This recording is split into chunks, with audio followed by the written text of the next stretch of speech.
Треба да превземеме взаемна одговорност. Другари, вака стојат работите.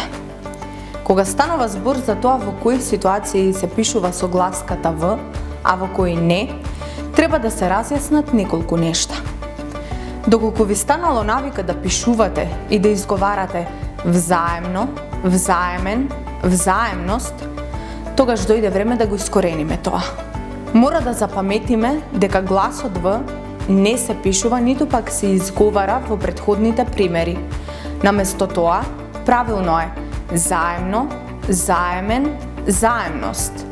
Иста е ситуацијата кога завземате удобна позиција пред телевизорот или пак додека чекате да го превземете најновиот филм на Анџелина Џоли од интернет.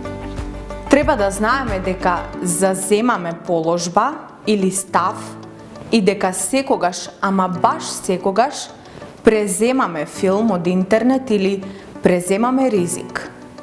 Третата, речиси идентична ситуација е кога го пишуваме и изговараме зборот одвнатре. Реално, а и правилно е истиот да е напишан без В, односно однатре.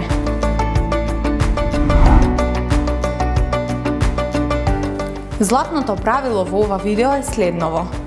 Некогаш, работите треба да си останат едноставни какви што се.